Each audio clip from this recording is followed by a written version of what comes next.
الشیطان الرجیم بسم اللہ الرحمن الرحیم اذا جاء نصر اللہ والفتح ورأیت الناس يدخلون في دین اللہ افواجا فسبح بحمد ربک واستغفر انہ کان توابا۔ جب اللہ کی مدد آئے گی اور مکہ فتح ہوگا اور اے نبی آپ دیکھیں گے لوگوں کو کہ وہ اللہ کے دین میں جوق در جوق داخل ہو رہے ہیں، پھر آپ اپنے رب کی حمد اور تسبیح بیان کیجئے اور استغفار کیجئے، بے شک وہ بہت زیادہ توبہ قبول کرنے والا ہے۔ کتابی ترتیب میں یہ سورہ نصر ہے اور اس کے بعد تبت یدا ابی لہب۔ اس میں اس بات کا اشارہ کر دیا کہ جب اللہ کی مدد آئے گی تو ابو لہب جیسا ظالم بھی سامنے ٹک نہیں پائے گا اور اس کی مخالفت کے قدم بھی اکھڑ جائیں گے۔ یہ وہ سورت ہے جو مکمل طور پر سب سے اخیر میں جو سورت نازل ہوئی ہے، یہ سورہ نصر ہے۔ ابتدا میں پوری سورت اگر کوئی نازل ہوئی ہے تو وہ سورہ فاتحہ ہے۔ آیتیں تو بہت ساری اتری، سورہ علق کی 5 آیتیں شروع میں اتری، لیکن مکمل سورت ایک ساتھ پوری اگر کوئی پہلے اتری ہے تو وہ سورہ فاتحہ ہے، اور آخر میں اگر مکمل کوئی سورت نازل ہوئی ہے تو یہ سورہ نصر ہے، جو ہر ایک مسلمان کی زبان پر ہوتی ہے، ہر ایک نماز میں اس کا اہتمام بھی کرتا ہے۔ اس سے پہلے جو سورہ لہب کی تشریح ہوئی تھی اس میں بتایا تھا کہ ابو لہب جو اللہ کے نبی صلی اللہ علیہ وسلم کا چچا بھی تھا اور مخالفت میں پیش بھی تھا، اس کے بارے میں ہلاکتی کی بد دعا سورہ لہب میں مذکور ہے۔ تبت یدا ابی لہب، ابو لہب کے دونوں ہاتھ ہلاک ہو جائے، اور وہ ہلاک ہو بھی گیا۔ اب اس سے ایک مسئلہ کھڑا ہوا، کیا کسی کو بد دعا دینا جائز ہے یا نہیں؟ اللہ کے نبی صلی اللہ علیہ وسلم تو رحمت للعالمین ہے، پوری دنیا کے لیے آپ کو رحمت بنا کر کے بھیجا گیا، وما ارسلناک الا رحمت للعالمین، اور آپ نے اپنی زندگی میں کسی کے لیے بھی بد دعا نہیں فرمائی، اور یہاں ابو لہب کے تعلق سے بد دعا مذکور ہے۔ تو انبیاء کو جن کے بارے میں وحی کے ذریعے بتا دیا جاتا تھا کہ ان کی موت حالت کفر پر ہوگی، ہدایت ان کے مقدر میں نہیں ہے، ان کے کرتوت کی وجہ سے اللہ نے ان کے دلوں پر، کانوں پر، آنکھوں پر مہر لگا دی ہے، اب ان کو ہدایت نصیب نہیں ہوگی، تو پھر انبیاء بتانے کے بعد ان کے حق میں بد دعا کرتے تھے۔ حضرت نوح علیہ السلام نے 950 سال کے بعد اپنی قوم کے لیے بد دعا کی اور وہ سب کے سب ہلاک ہو گئے، تو بتا دیا گیا جتنے لوگ اسلام قبول کر چکے ہیں ان کے علاوہ کوئی بھی اب اسلام قبول نہیں کرے گا، لہذا یہ سب حالت کفر پر ہی مریں گے، تو انہوں نے بد دعا دی۔ بیر معونہ کے موقع پر جب اللہ کے نبی صلی اللہ علیہ وسلم کے پاس سے 70 قرآن سکھانے والے صحابہ کی ایک تعداد کو صرف قرآن سکھانے کے بہانے سے لے گئے اور راستے میں ان سب کو شہید کر دیا گیا، تو اللہ کے نبی صلی اللہ علیہ وسلم کو اس وقت بہت تکلیف ہوئی، تو آپ نے فجر کی نماز میں 1 مہینے تک جتنے قبائل اس سازش میں شامل تھے سب کا نام لے کر کے آپ نے بد دعا کی ہے۔ ابو جہل کے خلاف بھی آپ نے بد دعا کی، اللہم علیک بی ابی جہل، اے اللہ ابو جہل کو پکڑ تو، اللہم لعنہ، اے اللہ اس پر لعنت فرما۔ تو ایسے لوگوں کے بارے میں جن کے بارے میں بتا دیا گیا وحی کے ذریعے کہ ان کے کرتوت کی وجہ سے ان کے دلوں پر مہر لگ چکی ہے، ان کو ہدایت نصیب نہیں ہوگی، تو انبیاء نے ان کے خلاف بد دعا کی ہے۔ ورنہ طائف میں آپ کو بہت زیادہ ستایا گیا، اس کے باوجود بھی آپ کی زبان مبارک سے جو الفاظ نکلے ہیں، اللہم اہد قومی، اے اللہ میری قوم کو ہدایت نصیب فرما، فإنہم لا یعلمون، اس لیے کہ وہ مجھے نہیں جانتے، اگر مجھے جانتے ہیں، میری حقیقت کو جانتے تو وہ میری مخالفت نہ کرتے۔ اور خود مکہ فتح جب ہوا ہے، آپ صلی اللہ علیہ وسلم کی کیا حالت ہے۔ خیر، تو ابو لہب کے لیے جو بد دعا کی گئی ہے وہ بتانے کے بعد اس وقت جو کفار مسلمانوں کے دشمن بنے ہوئے گے ان کے لیے بد دعا کر سکتے ہیں کہ نہیں؟ جسے عام طور پر قنوت نازلہ جب حالات خراب ہوتے ہیں تو پڑھتے ہیں، بد دعا کریں گے تو اس انداز سے کریں گے، اللہ جو اسلام اور مسلمانوں کے دشمن ہیں ان کو تباہ فرما، یا اس انداز سے کریں گے کہ اگر ان کے حق میں ہدایت مقدر ہے تو ان کو ہدایت مل جائے، ورنہ اپنی زمین کو ایسے کینسر کے پھوڑوں سے پاک کر دیا جائے۔ تو پھر اللہ کی مشیت پر ہم نے چھوڑ دیا، ہدایت مقدر ہے تو مل جائے، مقدر نہیں ہے تو ایسے لوگوں کا صفایا ہو جائے۔ تو اس انداز سے بھی کر سکتے ہیں۔ پھر آگے فرمایا گیا ما اغنا عنہ مالہ وما کسب۔ ابو لہب بہت مالدار تھا، اس کے پاس چاہے بغیر محنت اور مشقت کے ملا ہوا مال ہو یا اس نے اپنے قوت بازو سے کمایا ہو، کوئی مال اس کو کام نہیں آیا۔ بہت سی مرتبہ مال بغیر محنت کے وراثت میں ملتا، کبھی کبھی کوئی ایک تحفے کے اندر دے دیتا ہے، تو ابو لہب کو تو وہ مال بھی کام نہیں آیا، اور اس نے جو بڑی محنت سے بھی کمایا وہ بھی اس کو کام نہیں آیا۔ اس لیے حضرت مفتی تقی عثمانی صاحب نے لکھا ہے مال بذات خود انسان کو مدد نہیں کر سکتا، مال کے ذریعے انسان راحت حاصل نہیں کر سکتا۔ اس لیے حضرت تھانوی رحمت اللہ علیہ نے اپنے مواعظ میں ایک واقعہ لکھا ہے کہ پہلے زمانے میں لوگ خزانے کو چھپانے کے لیے زمین میں الماریاں بناتے تھے اور اس میں دفن کرتے تھے۔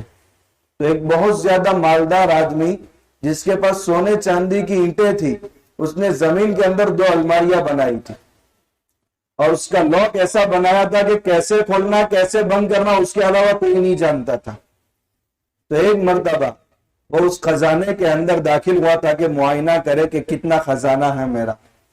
چنانچہ وہ اندر داخل ہوا اور اندر سے تالا لگا دیا، لاک کر دیا۔ پھر اس کے بعد سونے چاندی کی اینٹیں دیکھ رہا ہے۔ اسی حالت میں وہ بیمار پڑ گیا کہ خود لاک نہیں کھول سکا۔ اب مال اتنا سارا ہے مگر کھا نہیں سکتا، اب لوگ کھولنے کی طاقت نہیں، اور باہر کے لوگ جانتے نہیں کہ وہ گیا کہاں، بتایا بھی نہیں تھا کہ میں کہاں جا رہا ہوں، تو لوگ تو ادھر ادھر تلاشتے رہے۔ اسی حالت میں بھوک کی حالت میں مر گیا۔ تو مال بذات خود کام نہیں آ سکتا، اس لیے مال کے ذریعے کوئی راحت نہیں خرید سکتا۔ یہ فرمایا ما اغنا عنہ مالہ وما کسب، نہ اس کو تو مال کام آیا نہ اس کی کمائی اس کو کام آئی، اس لیے مال بذات خود کام نہیں آتا۔ اور آج کے زمانے میں تو ایسی مثالیں کچھ ملکوں کے اندر موجود ہیں، سوئٹزرلینڈ کے اندر بینکوں کی طرف سے یہ سسٹم ہے کہ ہر ایک اپنی دولت بینک کے اندر جمع کرائے، اور وہ پیسہ صرف وہی نکال سکتا ہے جس کو اس کا کوڈ معلوم ہے۔ اب باپ بیٹے کو بھی کوڈ نہیں بتاتا، اور نہ بیٹا باپ کو کوڈ بتاتا ہے۔ اب یہ کوڈ صرف سینے کے اندر رہتا ہے۔ اب جس کا انتقال اٹیک سے ہوگا وہ تو کوڈ بتانے بھی نہیں رہا اور سیدھا دنیا سے چلا گیا، اور اس کا سارا اربوں خربوں کا مال بینک کے حوالے ہو گئے۔ آج ہم دیکھ رہے ہیں ایسی مثالیں۔ تو مال بذات خود کسی کو کام نہیں آ سکتا، یہ اس سورت کے اندر سبق دیا گیا۔ تیسرا سبق جو سورہ لہب سے ہم کو ملا ہے وہ یہ ہے کہ اس سے پہلے میں نے بتایا تھا کہ حضرت مفتی تقی صاحب فرماتے ہیں کہ اس سورت کے اندر ابو لہب جو حضور کا دشمن ہے صرف اسی کا تذکرہ ہے، باقی اور کسی دشمن کا تذکرہ قرآن کے اندر نہیں ہے۔ حالانکہ اس سے خطرناک تکلیف ہے، ابو لہب سے بھی زیادہ تکلیف آپ کو پہنچانے والے اور لوگ بھی تھے، مگر صرف اسی کا نام اس لیے آیا کہ یہ جانتا تھا کہ حضور جس بات کی دعوت دے رہے وہ حق ہے، اور حق بات کو حق جانتے ہوئے حق کی مخالفت کر رہا تھا، جس کی وجہ سے اللہ تبارک و تعالیٰ نے اس کا یہ انجام کیا۔ پھر اس کے بعد یہ جو سورت ہے سورہ نصر، یہ غزوہ خیبر کے بعد نازل ہوئی ہے۔ سن ہجری 2 میں غزوہ بدر پیش آیا، 3 میں غزوہ احد پیش آیا، 4 یا 5 میں غزوہ احزاب جس کا دوسرا نام غزوہ خندق ہے، پھر 6 میں سورہ حدیبیہ، اور غزوہ خیبر سن ہجری 7 میں پیش آیا، اور سن ہجری 8 میں مکہ فتح ہوا۔ غزوہ خیبر پیش آیا تو وہاں کے یہودیوں کو بھگایا گیا جو ہر وقت حضور کے خلاف سازشیں کیا کرتے تھے۔ جب خیبر بھی فتح ہو گیا تو اللہ کے نبی صلی اللہ علیہ وسلم پر یہ سورت نازل ہوئی، جب اللہ کی مدد آئے گی اور مکہ بھی فتح ہوگا۔ جب یہ سورت نازل ہو رہی تھی اس وقت بہت سارے صحابہ کرام خوشیاں منا رہے تھے، کیونکہ مکہ فتح ہوگا۔ ظاہر سی بات ہے 13 سال تک ان پر ظلم و ستم ڈھایا گیا، ہر طرح کی تکلیفیں مکہ کے اندر دی گئی ہے۔ اب بڑے گرو گھنٹال اور سارے سرداران قریش اب مغلوب ہو جائیں گے اور حضور فاتح بنیں گے، صحابہ کرام ان کے معاون بنیں گے اور مکہ پر غالب آ جائیں گے۔ تو ہر ایک کو ظاہر سی بات ہے بڑی خوشی ہو رہی تھی. لیکن حضرت عباس رضی اللہ تعالیٰ عنہ جب اس صورت کو سن رہے تھے تو اس وقت وہ رو رہے تھے. تو اللہ کے نبی صلی اللہ علیہ وسلم نے پوچھا چچا آپ کیوں رو رہے ہیں؟ کہ یا رسول اللہ اس میں تو آپ کی وفات کی خبر دی گئی ہے. کہا وہ کیسے؟ کہ اس میں کہا گیا کہ جب مکہ فتح ہو جائے گا اور آپ دیکھیں گے کہ لوگ جوب در جوب اللہ کے دین میں داخل ہو رہے ہیں، اسی مقصد کے لیے تو آپ کو بھیجا گیا تھا، اس مقصد کی تکمیل ہو جائے گی تو اللہ تبارک و تعالیٰ آپ کی ذات کو اپنے سے زیادہ دور رکھنے نہیں دیں گے بلکہ اپنے پاس بلا لیں گے. اللہ کے نبی صلی اللہ علیہ وسلم نے فرمایا آپ نے بالکل سچ فرمایا، میرے مشن کی تکمیل کا وقت آ گیا ہے اور اللہ مجھے اپنی ذات سے زیادہ دن دور نہیں رکھیں گے. چنانچہ اللہ کے نبی صلی اللہ علیہ وسلم پھر سن ہجری 8 میں مکہ فتح ہوا اور سن ہجری 11 میں آپ اس دنیا سے پردہ فرما گئے. پھر سب کو معلوم ہوا کہ حضرت عباس رضی اللہ تعالیٰ عنہ کی نظر کہاں گئی ہے. چچا تھے لیکن بہت زیادہ ذہین اور سمجھدار تھے. ایک مرتبہ کسی نے ان سے پوچھ لیا، مشکات شریف کی شرح ہے مراقی الفلاح ملا علی قاری رحمت اللہ علیہ کی، اس میں لکھا ہے کہ ایک مرتبہ حضرت عباس رضی اللہ تعالیٰ عنہ سے پوچھا آپ بڑے ہیں یا حضور بڑے ہیں؟ ظاہر سی بات ہے چچا تھے وہ، تو ان سے پوچھا گیا کہ آپ بڑے ہیں یا حضور بڑے ہیں؟ انہوں نے فرمایا انا اکبر سنا، عمر میں بڑا ہوں، مرتبے میں میرے حضور بڑے ہیں. تو بات دونوں کی سنبھال لی ہے، اتنے ذہین تھے اور اس صورت کے اشارے سے وہ سمجھ گئے تھے کہ حضور کی وفات کی اشارتاً اس میں خبر دی گئی ہے. خیر اس میں فرمایا گیا جب اللہ کی مدد آئے گی اور مکہ فتح ہوگا. سن ہجری 8 میں جب اللہ کے نبی صلی اللہ علیہ وسلم مکہ کو فتح کرنے کے لیے مکہ کے اندر داخل ہو رہے ہیں، آپ نے سب سے پہلے حضرت بلال رضی اللہ تعالیٰ عنہ کو حکم دیا کہ کعبۃ اللہ کی چوکھٹ پر چڑھ کر اذان دے. اذان دینے کے بعد پھر اللہ کے نبی صلی اللہ علیہ وسلم نے اعلان کیا. ایک صحابی فرماتے ہیں میں نے وہ منظر خود اپنی آنکھوں سے دیکھا اور اتنا مستحضر ہے کہ میں ابھی اس وقت اپنی آنکھوں سے دیکھ رہا ہوں. حضور کے علاوہ کوئی اور ہوتا، بلکہ کچھ صحابہ نے تو نعرے لگائے تھے آج تو بدلے کا دن ہے، آج مکہ کے کفار دیکھ لیں گے کہ ہم ان کا کیا حشر کرتے ہیں، آج تو خون کی ندیاں بہے گی. لیکن اللہ کے نبی صلی اللہ علیہ وسلم کی حالت ہم دیکھ رہے تھے کہ آپ صلی اللہ علیہ وسلم اٹھنی پر سوار ہے، آپ کی گردن اتنی جھکی ہوئی ہے کہ یہ ٹھڈی سینے سے لگی ہوئی ہے اور اللہ کے نبی صلی اللہ علیہ وسلم کی آنکھوں سے آنسو بہ رہے ہیں اور آپ اپنی زبان مبارک پر یہ الفاظ جاری فرما رہے ہیں انا فتحنا لک فتحا مبینا، بے شک ہم کو ایک فتح مبین کی بشارت دی گئی تھی، آج اس فتح کو ہم دیکھ رہے ہیں اور اللہ کا شکر ادا کر رہے ہیں اور دشمنوں کے ساتھ کہہ رہے لا تثریب علیکم اليوم، آج تم پر کوئی ملامت نہیں ہوگی، میں تم سے آج بدلہ نہیں لوں گا، انتم الطلقاء، تم سارے کے سارے آزاد ہو، من دخل دار ابی سفیان فهو آمن، جو ابو سفیان کے گھر میں داخل ہو گیا آج اسے بھی امن ہے، جو اپنے گھر کی چوکھٹ اپنے اوپر بند کر لے گا اسے بھی امن ہے، جو حرم میں داخل ہو جائے گا اسے بھی امن ہے، جو کلمہ پڑھ لے گا اسے بھی امن ہے. آپ نے سب کو امن دے دیا.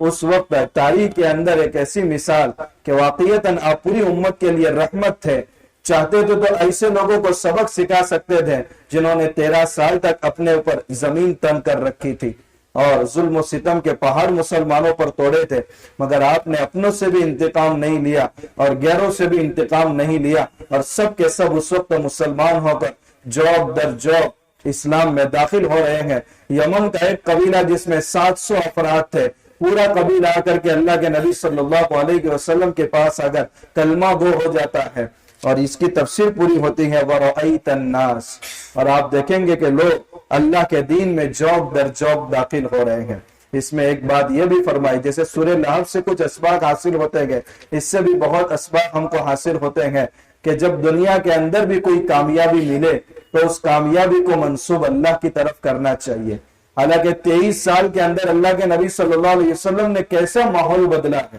آپ کو معلوم تھا کہ مکہ کے سرزمین اور وہاں کے لوگ بہت ضدی ہیں، بات کو تسلیم کرنا بہت دشوار ہے، اس لیے جب آپ پر یہ ذمہ داری ڈالی گئی تو آپ کو بخار آ گیا تھا. آپ حضرت خدیجہ سے فرما رہے تھے زملونی زملونی، مجھے چادر اڑاؤ مجھے چادر اڑاؤ، بہت بڑی ذمہ داری میرے ذمہ ڈالی گئی ہے. تو 23 سال محنت کرنے کے بعد جب مکہ کو فتح کر رہے ہیں اور اس وقت اللہ تعالیٰ کہہ رہے ہیں اس کامیابی کا انتصاب بھی ہماری طرف کرو، تمہارا اس میں کوئی دخل نہیں ہے۔ اس لیے انسان کو بھی چاہیے، تجارت کی تلاش ہے، بزنس کی تلاش ہے، جاب کی تلاش ہے، روزگار کے مواقع کی تلاش ہے، اور وہ مل جائے تو کامیابی کا انتصاب اللہ کی طرف کرو اور اللہ کا شکر ادا کرو، اور بھی بہت سارے اسباب انشاءاللہ آئندہ اتوار کو آئیں۔ سبحان اللہ۔